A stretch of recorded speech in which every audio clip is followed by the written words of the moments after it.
Good morning. Welcome you all on behalf of Central Florida Indian Community, CFIC. One more Zoom session to educate and to dig into all kinds of improvements in our investments. So we are going to have today real estate one more Zoom session. Last week, we had Zoom session, how to save our dollars in our tax planning.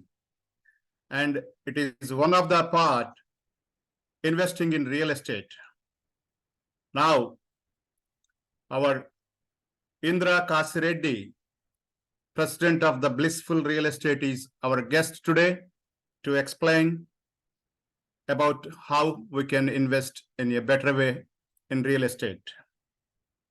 Indra Kasireddy is the esteemed president of Blissful Real Estate, a distinguished figure in Central Florida real estate scene, specializing in both residential and commercial properties, holding the esteemed designation of Certified Commercial Investment Member, CCIM, a recognized credential in the North American commercial real estate arena.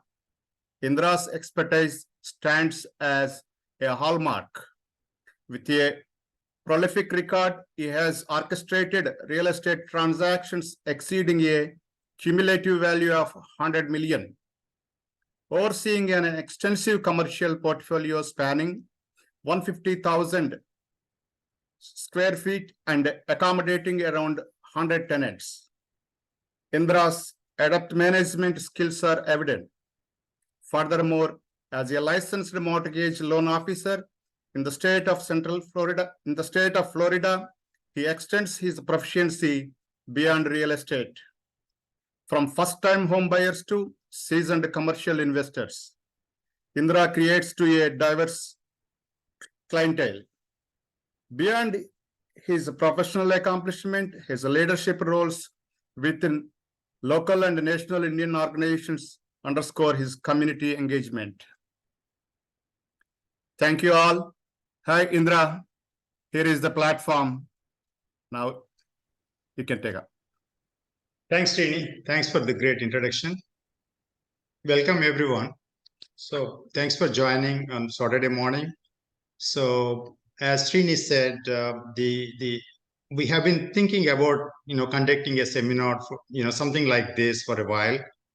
So this is not real estate is huge. I mean it's like you can talk a lot, talk for a year or multiple years, right? Today's focus is totally the giving some sort of basic education and some case studies for the young entrepreneurs, the people who are joining in the employment, or the people like 25 to 40 years age group, where they can do a part of their investment, they can move that into the real estate investment, and I want to show them how that can be a significant component in their retirement income. So with that, I would like to start the slideshow, because we have too many slides and I don't want to spend time on just giving general introduction here. Let me start presenting.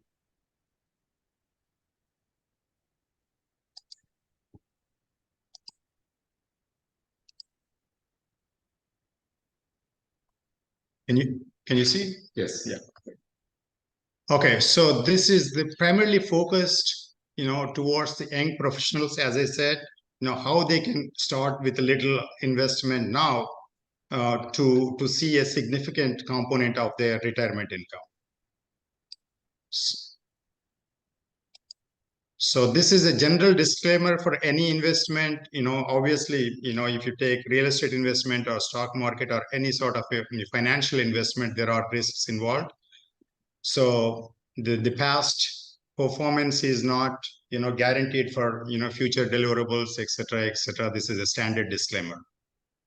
I'll give a minute for you guys to go through it.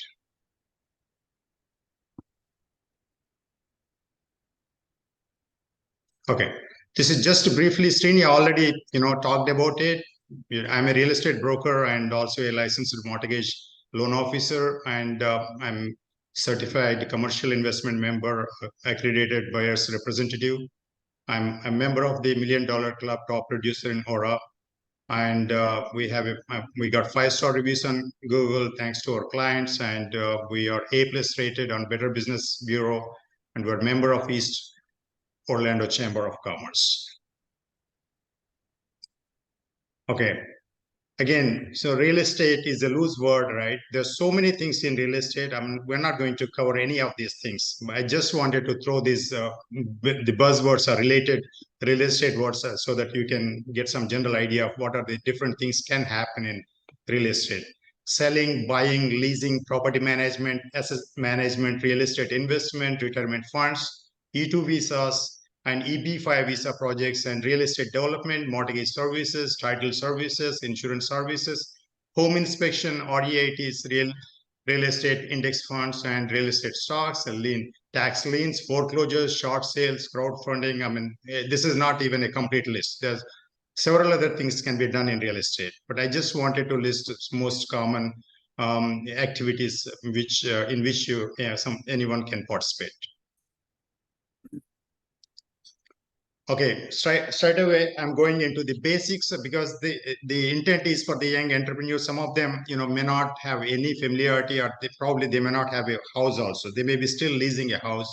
So I wanted to give introduction about this, the basic terminology about some of this residential and commercial real estate, right? Broadly, the real estate is classified as, the residential and the commercial type of thing.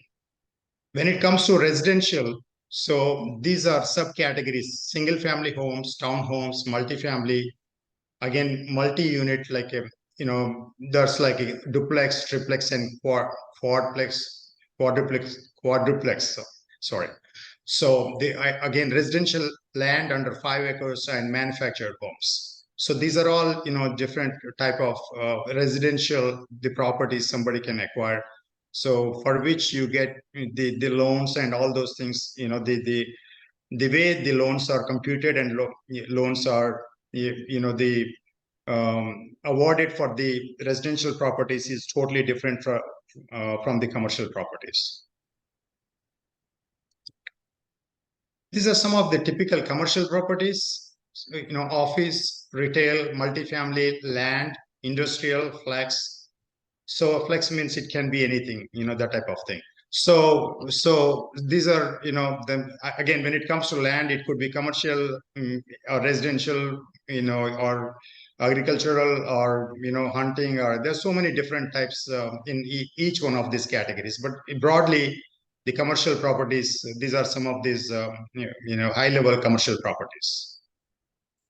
Now, our primary focus today, we are not dealing with commercial properties. We are trying to, educate you how you can slowly get started with a house, like as your primary residence, and then slowly move on to, the next house, converting the existing one into a rental property, and move on, move on with, more and more property, buying more and more properties like that. That is the type of model I want to, explain in our today's presentation. In that, it is essential that what is difference between a primary residence and a secondary residence and a rental property, investment property. So the primary residence. The primary residence is where you live. So as the definition, you can read it. Primary residence refers to a dwelling where the person usually lives, and so for the primary residence, you have some incentives, when it comes to the lending, and you get some better interest rate. I don't want to go into those lending details, why, what, but just understand that if you are buying a primary residence, you get a better interest rate, and you get a better loan terms comparing with the second home or the investment home. And also, not only from the lending perspective, when you buy a primary home, you can also, get a homestead exemption. Homestead exemption is that, you will be paying less on the property taxes compared to a second home or an investment property. And biggest advantage, one more advantage with the homestead is, there is a cap on, the increase in the property taxes. Let us say you are buying a house as a primary for 500,000. You're also buying a house as investment 500,000. So the first year, your tax, it could be probably, $5,000, let's say, for both, right? Second year, market is crazy. The value of both houses increase it to, let's say, just hypothetically 1 million, right? So now when it comes to the property tax, there is a cap of 3% on the primary home, but there is no cap on the property tax increase on the investment home. Investment home, they're going to do the assessments every year, and based on the assessment, your property value may increase, but when it comes to primary home, there is a ceiling. And also there is a porting of, let's say you lived in a house for 10 years as a primary home, and you are buying another, you're selling this house and buying another property as your primary home. You can port some of your credits for, from the savings from that, the property value towards to the new house. Also, that's also a significant component, in the saving property taxes. So those are some of the things, I can, if somebody is interested, I can send more the documentation or information on the, how this homestead works, but there's a little bit more, which it's good for every primary home owner to understand what is homestead and what are all the benefits of the homestead. The secondary home is more like, you are happy where you are, and I would say you got some little bit of, you have some luxury to spend a week or a month in a getaway place. Like, you want to buy a house, you're living here in Florida, you want to buy a house in Hawaii, you want to go there and live there for a month in the year, and you want to come back. So that's called second home, and it is not an investment home. And the terms of the mortgage and the terms of the taxation and accounting are totally different between primary home, secondary home, and the investment property. And also the income, let's say if your second home is generating a little bit of income, you cannot account that income, for you to qualify for some other purchase as in the DTA calculations. So bottom line is, second home is not an investment property. You can't buy a second home and give it for a long-term rentals, right? So it is for your luxury. It's, to spend some time, extra time or whatever, right? It's like a vacation home. So that's what second home. So we are not going into details of the second home, but our goal is primary and the investment home today. So third category is the investment residence. This is where you right now you saved some money and you want to invest in real estate, just like you invest in stocks, bonds, and various other investment vehicles. You also want to invest in a residential property. Okay, so you want to buy a house, you want to lease it to somebody, and and you want to get some income from that. So that's the investment property or rental home. All are same. So one of the thing is that when it comes to investment property, typically the interest rate is a little high. The terms are slightly different. You need to have 25% or more down payment, and you can rent, and obviously you can deduct all the expenses for that property, from your tax returns. Again, there are two different ways. If you are active participant versus passive participant, there are two different rules and regulations, how much you can deduct and what can be deducted, what cannot be deducted for the tax purposes. So this is now I want to go into the case study. So far, I just gave the basic introduction of, the primary, secondary, and the investment home. Now, this case study is, as some of the assumptions in the case study that investors are between 20 and 40 years of age, and they can allocate around $25,000 to $50,000 per year, in 5 to 6 years or 5 to 7 years period, probably, up to, 125 to 250,000, you want to invest over the span of, 5 to 7 years, or maybe 5 to 10 years, whatever, right? And this is, the focus is long term. And this is you're considering this as your investment for your retirement. So it's more like a the retirement saving type of thing. Maturity period is 30 years or more. It doesn't need to be exactly, this is just a case study, right? Doesn't mean that you have to be there at 30, or it can be 40, or it can be 25. If you see that you are getting good returns and you want to get out of it, you can always get out. This is not like doing from the retirement funds or anything like. Of course, there are some other programs for which you can totally do this type of investment from your retirement funds, and which all the then there is some the tax advantages. Probably that's a different seminar we'll probably have in a future date about how you can use your retirement funds to grow into your retirement, where you can save some tax dollars. So that's a different part. But right now we are just simply saving your tax paid money into this type of the investment, real estate investment. And the goal is that, just to elaborate a little bit more, the idea is that, you got a new job, right? You started working, and right now you're leasing.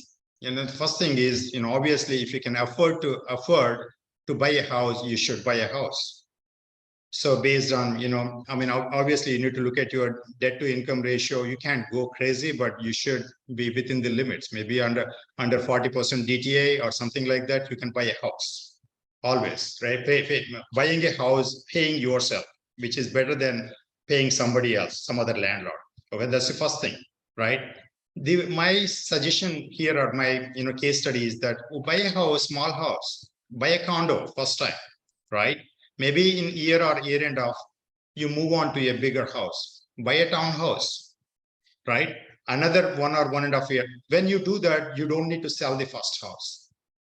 Okay, you convert your first house into a rental property or investment property. For that, you don't need to do anything. You simply put it on market and lease it. But you have to, stay in your primary home at least for a year. You have to do that, after that time. What's DTI? Debt to income ratio.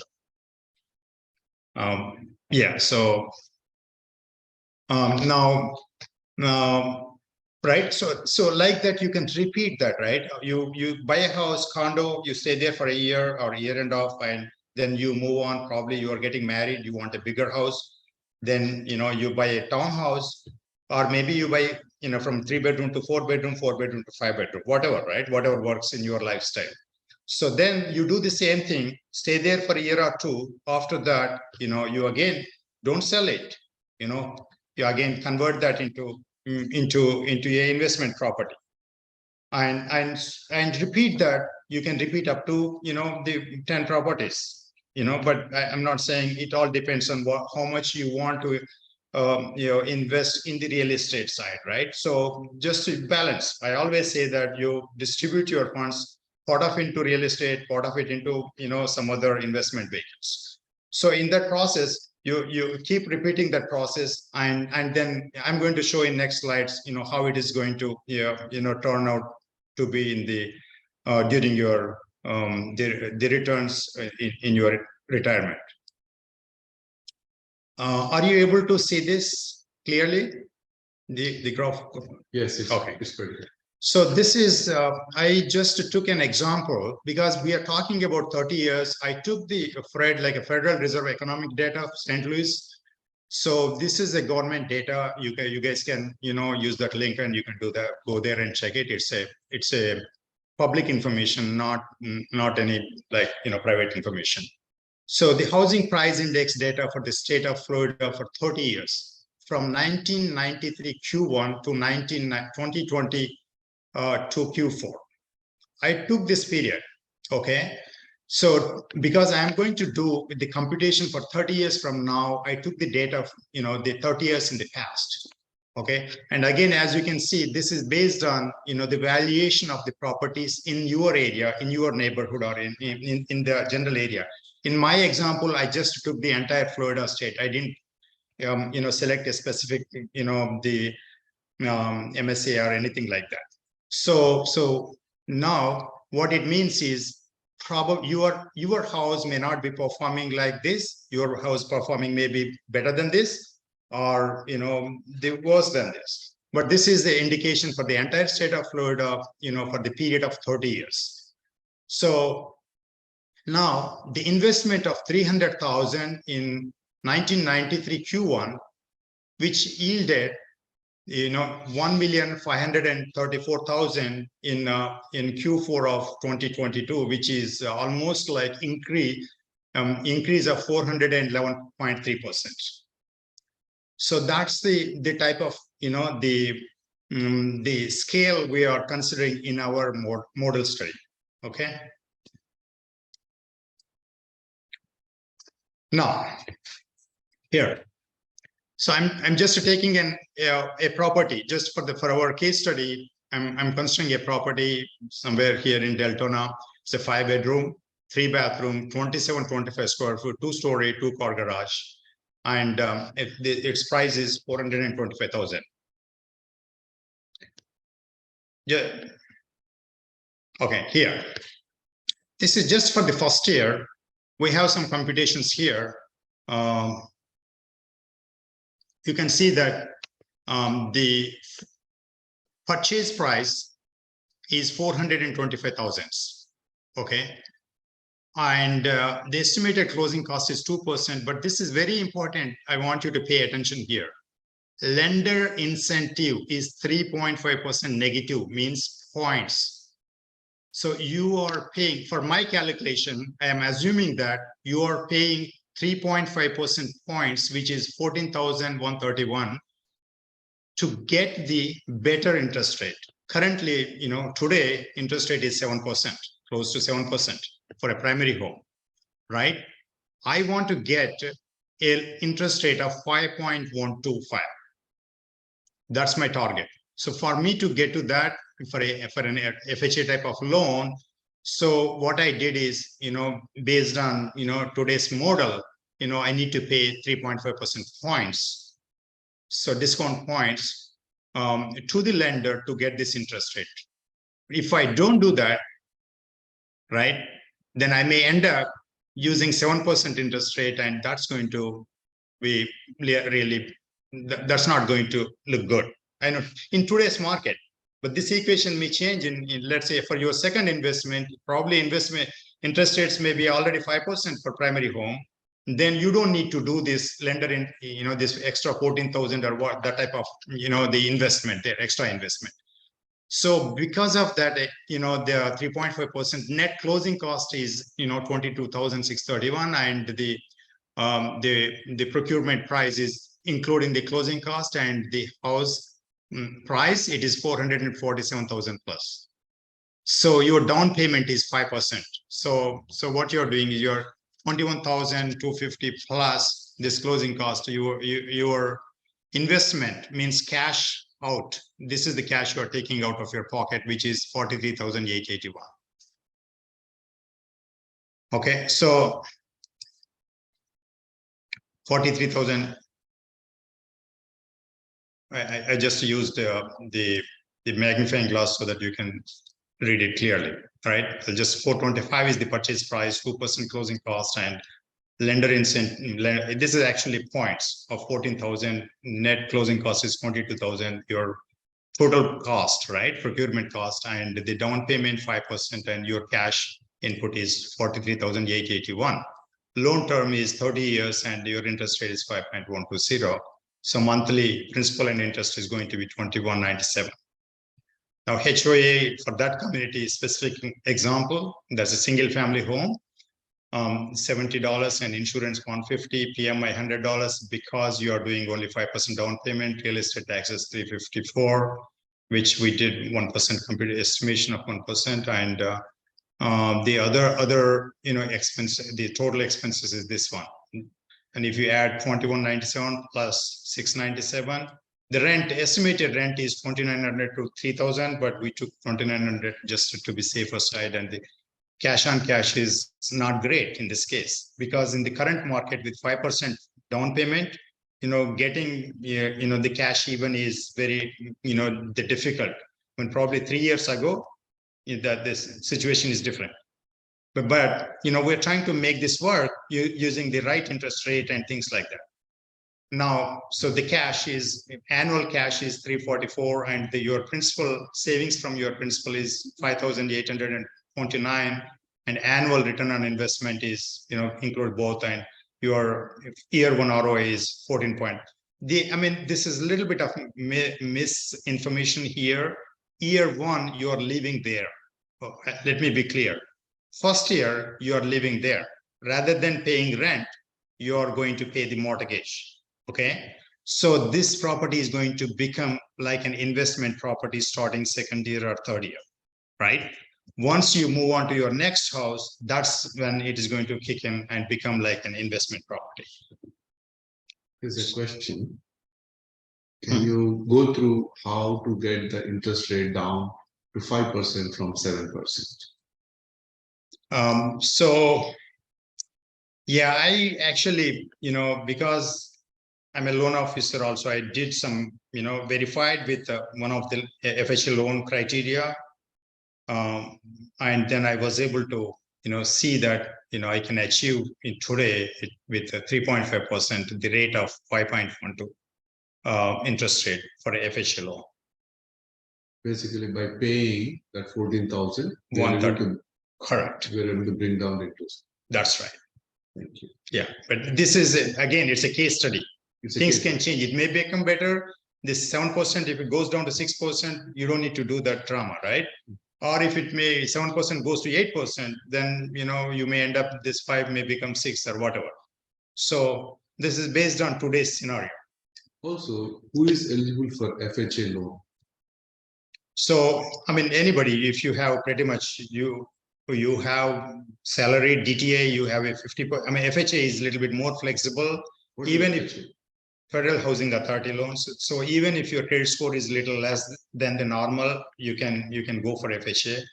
So I don't want to go into the lending options, the conventional loans, FHA loans, and there are different type of loans, right? The fixed 30 years fixed rates, ARM loans, and that we can probably we can do some other presentation.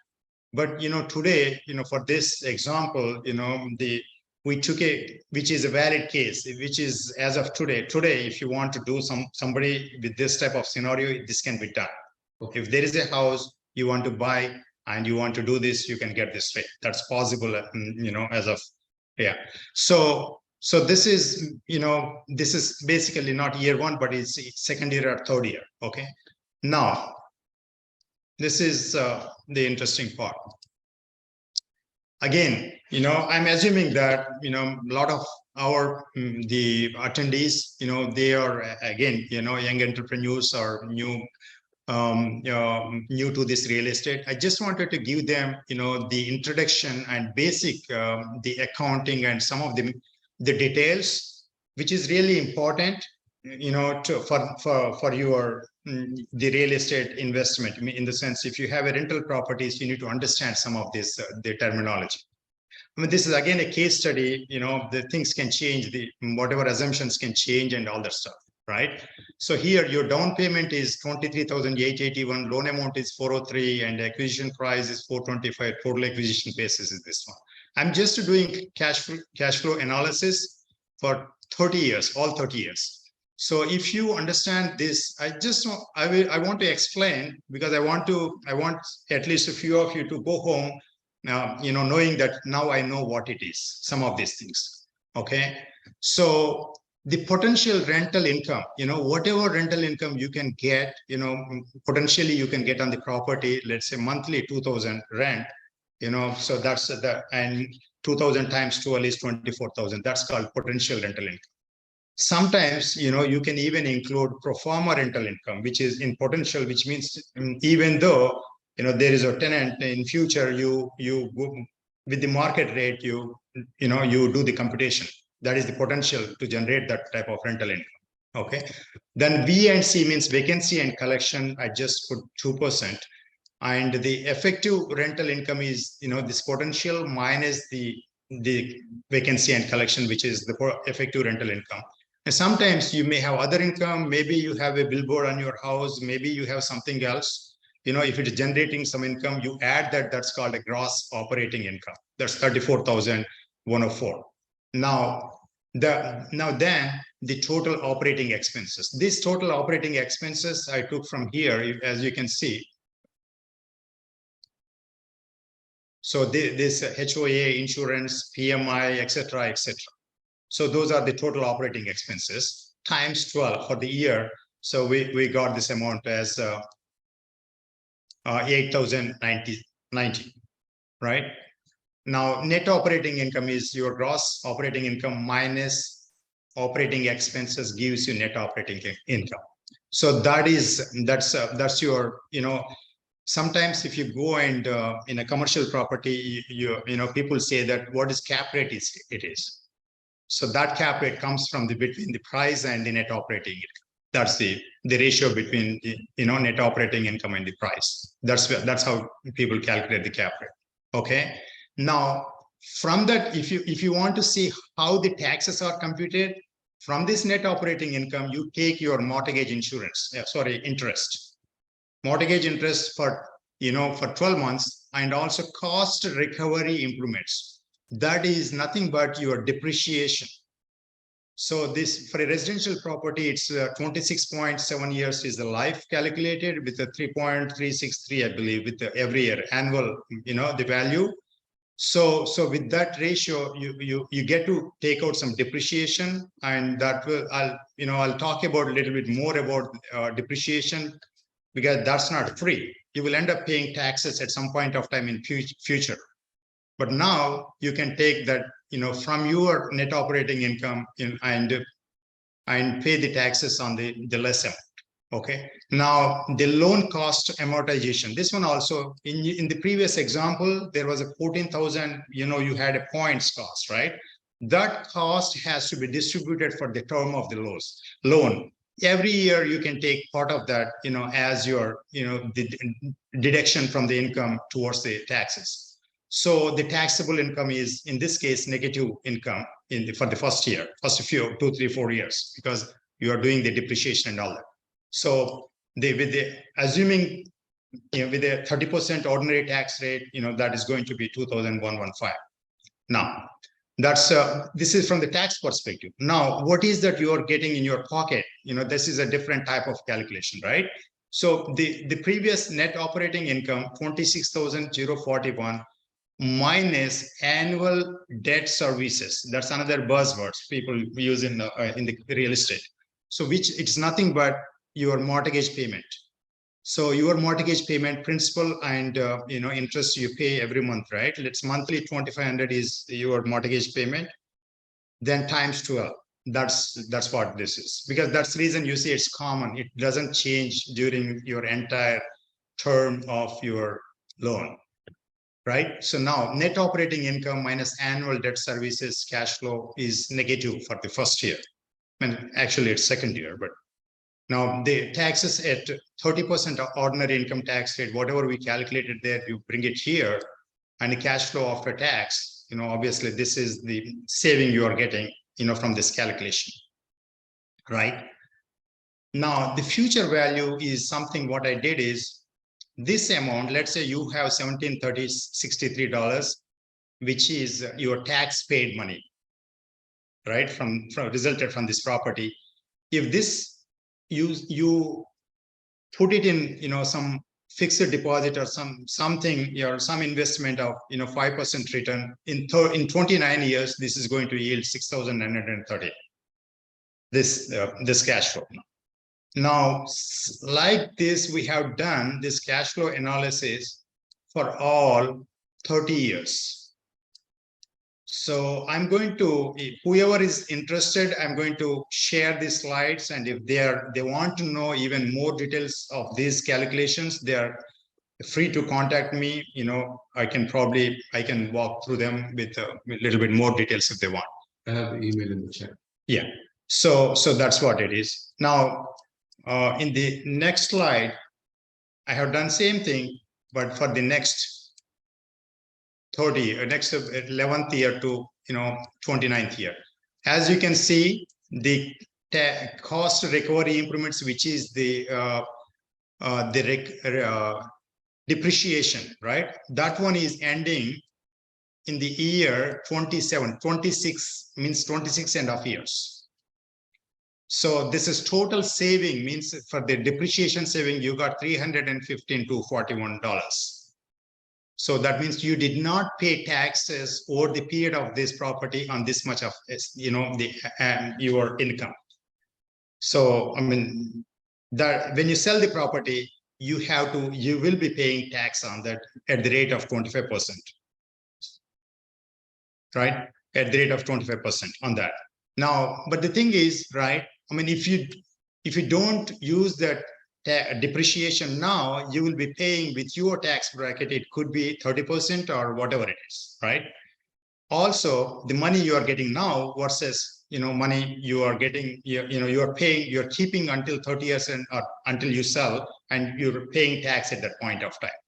Okay, so that's this is about the cash flow analysis. Okay, now cash flow, there is when you buy a property, there are three components when it comes to taxation purpose. One is cash flow, second one is depreciation or cash recapture, third one is called sales proceeds, which is your what is it called? Need help. The long-term, short-term,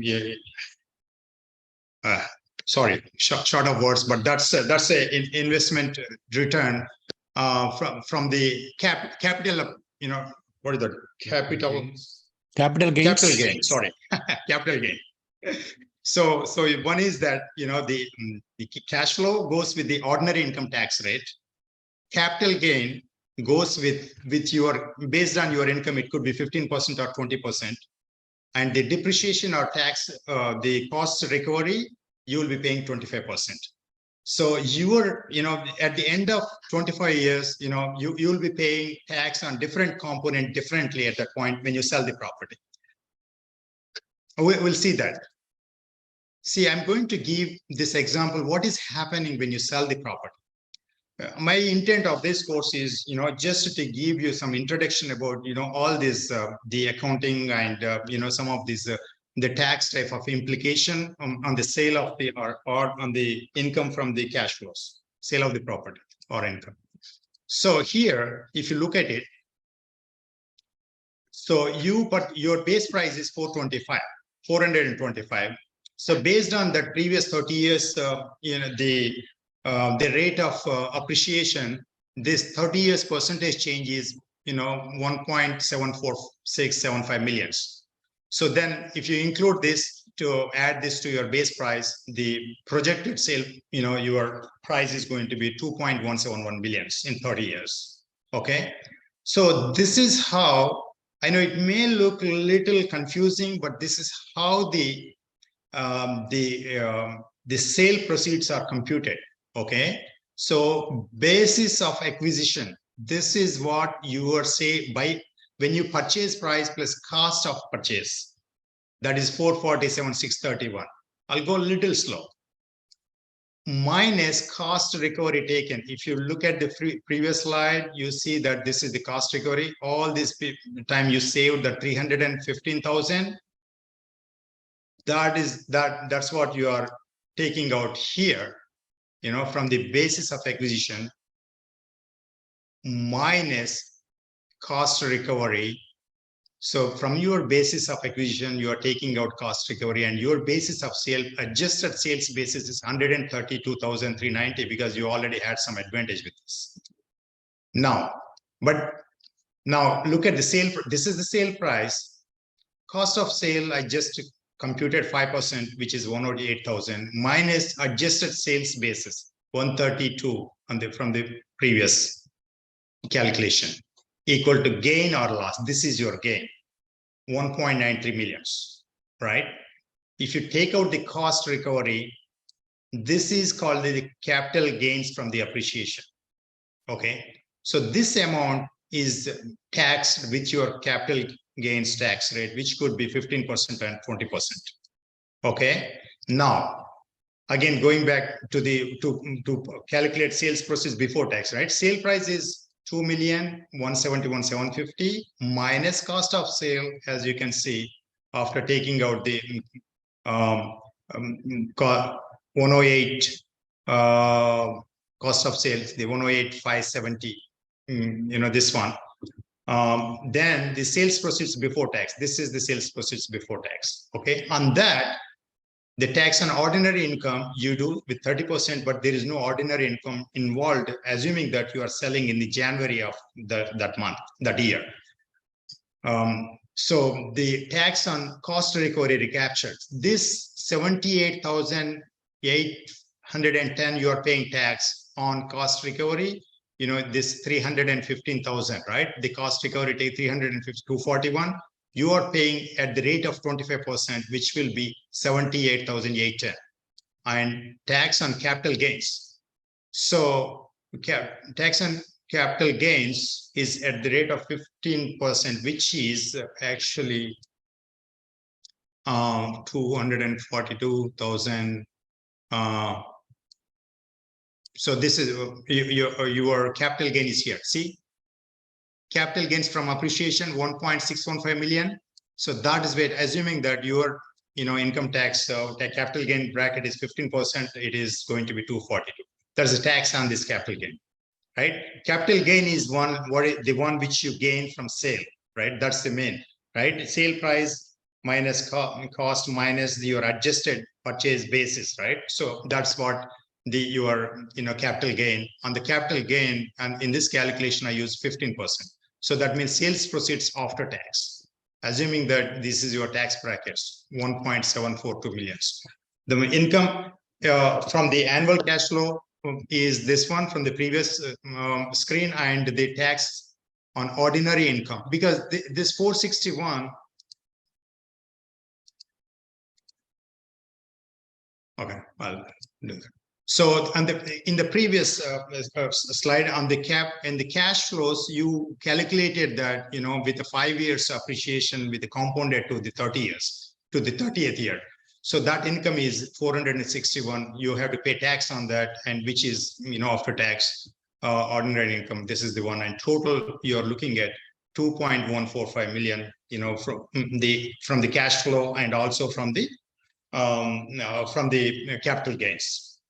Right. So your investment in the year one is 43,881.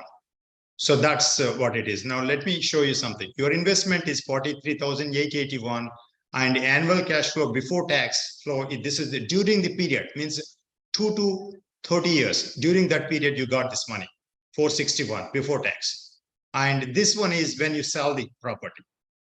So that's what it is. So by doing this, I mean, you can see that.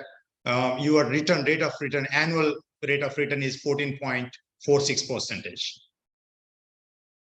Okay, this is after tax, 43,881. The annual cash flow after tax is this one, and the sales proceeds is this one, and the 13.84 is the annual rate of return. Now, I wanted to compare this with at the same time SPY, a index fund which tracks the Standard & Poor's 500, S&P 500. So that stock, if you look at it, I just wanted to do a comparison with the stock for the same period. So if you look at the starting price at that time is $46.563. So in 1993. Now, if you all the way here, you know, in 2023, it's a 436. In fact, in the last quarter of 2022, if I do the same comparison, it's less, but I just took the latest price here. Now, let me go to the next slide. Here, if you can look at it, so see that? Yep. So Okay, so this is what it is, right? So from $30 in 1993, sorry, $46 in 1993. Now, after 30 years, the value was 436. If you do the math, you can annual rate of return is 7.78. Okay, very interestingly, if I use the same annual rate of return of 7.78 for the for that S&P SPY S&P 500 fund. So from the present value, I'm just using our investment, right? This is what we invested in the real estate. I'm applying that rate of return for the money we invested here, 43,881. The future value is 415,000. Whereas we got more than 2 million in our other math with that 13.84 percentage return for the real estate. I just want to show the comparison here. This is what it is. The first property, you know, you buy, you know, 50,000. You know, I just took the simple example, right? I'm showing here that you invest in 5 properties, maybe each 50,000. Just for the sake of math, it could be you can do 30, 40, 50 more or whatever, right? So this proceeds on the 30th year, probably potentially. You know, this is again a case study. You know, things can change based on the case study. So you can see on 30th year, 2 million, 2.44 millions and 2.44 millions. This is not everything happening on the same 30th year, right? So it is in a span of 5 to 10 years, right? First one happens on 30th, second one happens on 32nd, 34th, whatever, depending on when you are starting. Now the total is your total 250. Your total 250 is you know, yielding like a more than 12 millions in 30 years, or in this around that period, 30th year period, right? Whereas, you know, with the 7.78 based on the previous performance, your 250 investment, if you same thing you do in your SPY, you are getting 2.36 millions. So I would say, you know, this is a great, you know, investment, because you can still do other things, but doing you know, using a real estate vehicle as for part of your saving, you know, in your early, you know, life, when you started employment, that's going to be, you know, really huge, you know, comparing based on, you know, whatever the previous data we are looking at it. I will stop here. Any questions in the chart? I think we covered whatever questions. Yeah, so Gopal is my colleague, and he's going to give a small presentation now. I'm going to stop sharing now. Well,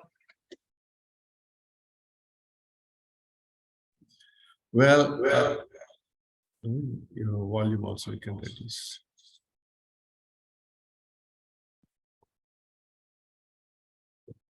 Okay, so thank you very much, Indra.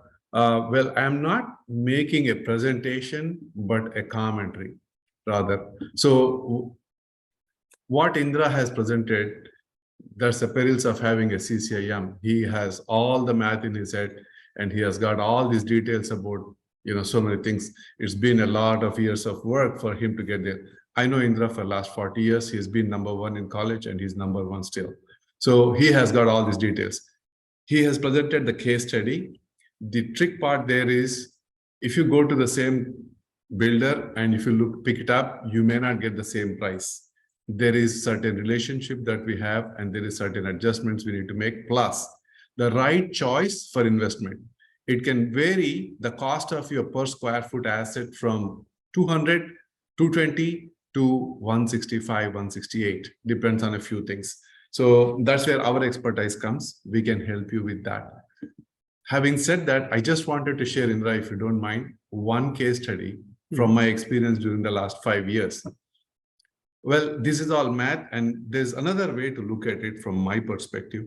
By the way, I'm Gopal. I specialize in land development, from green land all the way to building your houses in the subdivision, developing the subdivision, and entire 9 yards in between. However, the example that the case I wanted to share with was one of my friends from North Carolina, Raleigh. 5 years back, he asked me to invest for him in Florida. So this is what we do when we find a good deal. We have 10, 12, 15 of our customers, friends and family and customers buy. So typically we have in a subdivision, when we have purchases, we have multiples because we make a relationship and we get a deal. When we see that it's a good value, that's when we strike it. Anyway, so I shared with him about it, and he was in his 40s, and he said, Anna, why don't you invest $100,000 for me? So in $95,000, I was able to get him 2 condos, and these were 175, 180 valuation at that time, and then we got those. From, due to unfortunate turn of events, we lost my friend. He got sick suddenly and we lost him. And 2 years later, his family was left with very few resources to kind of make it. But these 2 houses that turned out to be a huge blessing. $95,000 would have gone in a good car for some people. But what he did was he invested in this. When he passed away, suddenly, he was in the best medical care and everything happened, but that happened. So then they had that house. There's no cost because the apartments were they were break even, as Indra explained. That's what we target. We always make sure that the assets are break even and they're paying for themselves. Over the time, the rents improved, and today the family is making $1,800 from this month profit over the $95,000 investment. $1,500 a month. So that's about $18,000, $20,000 a year profit. Plus the assets have appreciated. Now their investment was $100,000 under, and now their net value is $320. So if you look at it in a layman's way, you put $100,000 in 5-6 years, you have an appreciation of, you have a net worth of more than 600. So 600 minus 300, so about 300,000 net worth. So your appreciation is humongous in just 5 years, plus it's break even, it's a good value. So appreciation is good. So you develop your portfolio, you put a little bullion, you put a little cash, you put a little everything, but having young people putting a little money in these investment vehicles, which pay for themselves and they appreciate over time. And that's something that I wanted to share. That was something that I wanted to share. So thank you, Indra. And if any more questions are there, Indra can take them now. Yeah. Thanks, Rupa. Thanks. So, hey, Srini, any questions? Thank Or you. anything? No, it's if You're on mute, if Srini. there are no questions, am I mute? No, right? Yeah, you're good. So if there are no questions from audience, participants, it's a very good presentation, Indra. Really, these details helps young generation who are, in employment, fresh employment, instead of buying, costly vehicles and costly tours. Instead of that, how they can put their hard earning money in first year itself to put into the real estate, and their retirement time, they can see the lifelong earnings in a good way. They can peacefully retire. So that is a very good information you provided to young generation. I hope, they can go through the details and they will come back to you for, advices how to invest, their hard earning income. So if nobody have any questions, then we are going to conclude this Zoom session. Thank you all for participating Saturday morning. This is a very good session, and we are going to come back to you with good topic in couple of weeks, the same Saturdays. Thank you all on behalf of CFIC. Thank you. Thank you. Okay, Thank you. okay, Thank you. well, everyone. they should Thank send you. an email. Thanks, Uncle. Great job. Hey, Srini, one more thing. If anybody wants a PowerPoint presentation, I mean, they can feel free to just reach out to me. I'm more than happy to send that. PowerPoint. Yes, please. Yeah, that's good. Thanks, everyone. Question. Yeah.